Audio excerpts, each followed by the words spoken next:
اللہ اکبر کبیر. والعدل، اللہ حافظ ہے علامہ ابن کیا نام ہے خطیب بغدادی رحمۃ اللہ علیہ، وہ فرماتے ہیں ہوا من عرف باداء فرائضہ ولزوم ما امر بہ وتوقی ما نہی عنہ وتجنب الفواحش المسقطہ وتحری الحق الواجب فی افعالہ ومعاملاتہ. یہ ہے عدالت کی انہوں نے تعریف کی الکفایہ میں. کفایہ کا صفحہ نمبر 80 اور 79، 70 نہ 79 اور 80 صفحے پر اس کی یہ ساری تعریف کی ہے خطیب بغدادی رحمۃ اللہ علیہ نے. اسی کا یہ خلاصہ ہے. کہتے ہیں هو المسلم البالغ العاقل السالم من اسباب الفسق وخوارم المروءہ. اللہ اکبر. عادل وہ ہے جو مسلمان ہے، بالغ ہے، عاقل ہے، اور اسباب فسق سے وہ بچا ہوا ہے. اسباب فسق کے سے وہ کیا ہے؟ بچا ہوا ہے. اور اسباب فسق کیا ہے؟ یہ بتلایا گیا ہے آپ کو کہ کبیرہ کا مرتکب نہ ہو اور صغیرہ پر اصرار نہ ہو. کبیرہ کا مرتکب نہ ہو اور صغیرہ پر اصرار نہ ہو، یہ ہے فسق. وخوارم المروءہ، اور جو اخلاق و حسن اخلاق کا ملکہ ہے اس کے منافی اس کے اعمال اور اس کے اقوال اور افعال نہ ہوں، یہ ہے خوارم المروءہ. اللہ اکبر کبیرہ، اللہ اکبر کبیرہ. یہ عادل کی یہ جو تعریف کی ہے نا، یہ آگے خود ہی بتلاتے ہیں. چلیے فرماتے ہیں فالاسلام والبلوغ شرطان للاداء. پہلی بات یہ ہے کہ اسلام تو بالاجماع ہے، اسلام کی شرط عدالت کے لیے بالاتفاق ہے، اور بلوغ کی شرط جمہور کے نزدیک ہے. بلوغ کی شرط جو ہے نا وہ کیا ہے؟ جمہور کے نزدیک ہے للاداء، ادا کرنے کے لیے. لیکن ادا کرنے کی بھی یہ شرط جمہور کے ہاں ہے، ورنہ بچپن میں بیان کی ہوئی، بلوغت سے پہلے بیان کی ہوئی روایتیں وہ بھی قابل قبول اور قابل اعتناء ہیں. سیدھی سی بات ہے، حضرت حسن اور حضرت حسین نے بلوغت سے پہلے روایتیں بیان کی ہیں، جو ان سے روایات مروی ہیں. نبی علیہ السلام کی وفات کے وقت تو وہ بالغ ہی نہیں تھے، تو ان کی روایات قابل قبول ہیں یا نہیں؟ قابل قبول ہیں. ہاں، ادا کے وقت لیتے ہوئے روایت، جب بلوغت سے پہلے بچپن میں روایت لی ہے، سماع کے وقت روایت، یہ شرط نہیں ہے. اسی طرح سماع کے وقت اسلام بھی شرط نہیں ہے. اسلام بھی شرط نہیں ہے، آگے بتلائیں گے سماع کے لیے. اسلام کی شرط ہے ادا کے لیے. اور اسی کے ساتھ انہوں نے ذکر کیا ہے والبلوغ شرطان للاداء، یہ دونوں شرط ہیں ادا کے لیے. لیکن میں نے عرض کیا آپ سے کہ اسلام کی شرط تو ہے بالاتفاق، لیکن بلوغ کی شرط بالاتفاق نہیں ہے. یہ جمہور کے نزدیک ہے اور اس کی تفصیل الکفایہ میں موجود ہے. فرماتے ہیں وَلَيْسَ بِشَرْطَيْنِ لِلتَّحَمُّلِ وَقَدْ تَحَمَّلَ بَعْضُ الصَّحَابَةِ قَبْلَ إِسْلَامِهِمْ ثُمَّ أَدُّوا بَعْدَهُ، بعد میں انہوں نے ادا کیا. صحابہ کرام نے بعد میں ادا کیا. پہلے بچپن میں نبی علیہ الصلوۃ والسلام سے احادیث سنی، حضرت حسن نے، حضرت حسین نے، حضرت محمود بن کیا ہے نام ان کا، لبید نے، وہ تو بہت چھوٹے تھے جب انہوں نے یہ احادیث مبارکہ سنی. تو بچپن میں جمہور کے نزدیک یہ ہے، لیکن ادا بھی بعض کے نزدیک بچپن میں کی ہوئی روایت قابل قبول ہے. فرماتے ہیں وَتَحَمَّلَ صِغَارُ الصَّحَابَہ حَالَ صَبَاهُمْ، چھوٹے صحابہ نے اپنے بچپن میں ان کو لیا، وَأَدُّوا بَعْدَ بُلُوغِهِمْ، اور ان کو بیان کیا بلوغت کے بعد. وَالْبُلُوغُ وَالْعَقْلُ هُمَا مَنَاطُ التَّکْلِیفِ الشَّرْعِی. اب جمہور کے نزدیک یہ بلوغ کیوں ہے، بلاغت یعنی بلوغ بالغ ہونا شرط کیوں ہے؟ فرماتے اس لیے کہ مکلف کی جو شرعی ہے نا علت، مناط علت سبب، وہ کیا ہے؟ بلوغت ہے، عقل ہے اور بلوغت. آدمی عاقل ہو پھر مکلف ہے، بالغ ہو پھر مکلف ہے نماز روزے وغیرہ کا شرعی طور پر. گو تعلیماً تربیتاً بلوغت سے پہلے بھی انہیں روزہ رکھنے کی ترغیب، نماز پڑھنے کی ترغیب کا حکم ہے، لیکن فرضیت ان پر کب لازم ہوتی ہے؟ جب وہ بالغ ہوتے ہیں، عاقل ہوں اور بالغ ہوں.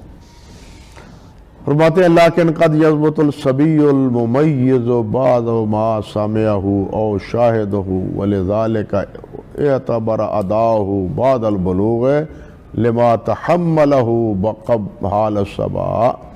کہتے ہیں لیکن کبھی بچہ جو ممیز ہے، تمیز کر لیتا ہے، صحیح غلط کو پرکھ لیتا ہے، سمجھ لیتا ہے، جان لیتا ہے، وہ بھی کیا ہے؟ ایک بات کو ضبط کر لیتا ہے، یاد کر لیتا ہے، محفوظ کر لیتا ہے. بعد ما سمعہ او شاہدہ، جس کو اس نے دیکھا اس کو یاد رکھا. کہتے ہیں وَلِذَالِكَ، اسی لیے جب وہ بلوغ کے بعد اس کو ادا کرتا ہے جس کو اس نے حالت بچپن میں سنا ہے، تو علماء نے اس کی ادا کو قبول کیا ہے، اس کا اعتبار کیا ہے.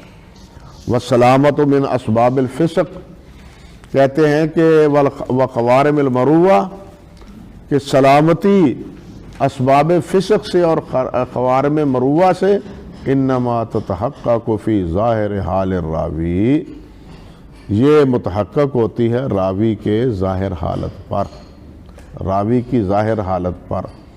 لیکن یقل تضعیف الراوی بفعلہ ما یخرم المروہ، لیکن تضعیف کم ہی ہوتی ہے جو مروت کے خلاف عمل کرتا ہے، یعنی وہ فعل کرتا ہے جو پھاڑ دیتا ہے، ضائع کر دیتا ہے مروت کو. بعض افعال یا بعض اعمال جو خلاف عظمت ہیں، شرافت ہیں، دین ہیں، ان کا ارتکاب ہے تو مروت کے خلاف، لیکن اگر کسی سے اس کا ارتکاب ہو تو اس کے یہ معنی ہم نہیں کرتے کہ اس کی روایت قابل قبول نہیں ہے. اب دیکھیے اس کی بہت سی مثالیں ہیں.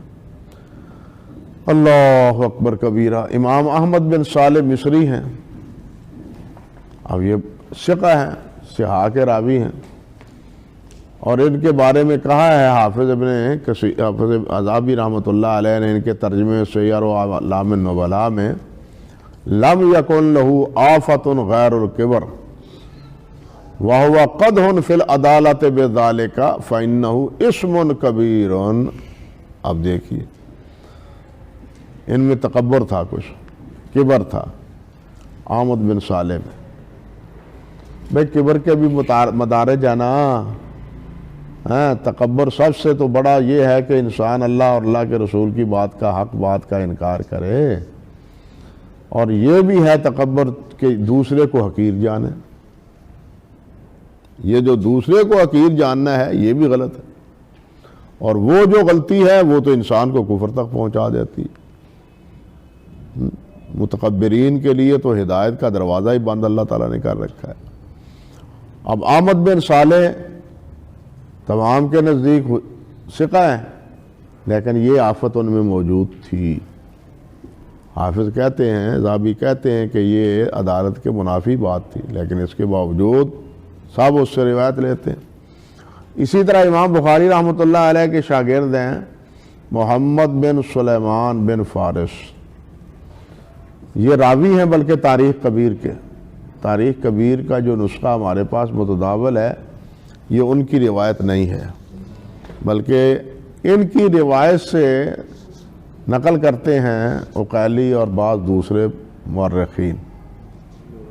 محمد بن سلیمان بن فارس کی روایت، یہ راوی ہیں بخاری، اور ان کے بارے میں اللہ معاف فرمائے حافظ ابن الاخرم کہتے ہیں ما انکر علیہ الا لسانہ فإنہ کان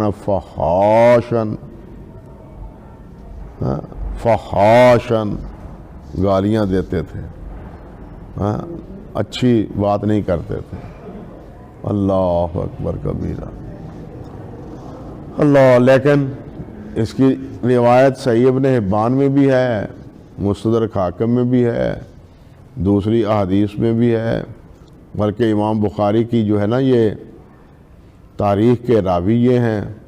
اور یہی ابن الاخرم، لطیفے کی بات یہ کہ یہی ابن الاخرم جو یہ قول ان کے بارے میں تاثر دیتے ہیں، تبصرہ کرتے ہیں، وہ انہی کے واسطے سے امام بخاری رحمۃ اللہ علیہ کا یہ قول نقل کرتے ہیں کہ من اراد ان یصنف کتابا فلیبدأ بحدیث انما الاعمال بالنیات۔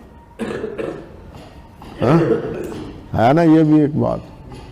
تو یہ بات معلوم ہوئی نا کہ اس قسم کی اگر کمزوری ہے جو خلاف مروہ ہے، اس سے راوی کی یہ پوزیشن نہیں رہتی کہ اس کی روایت قبول نہ کی جائے، بتلانا یہ چاہتے ہیں۔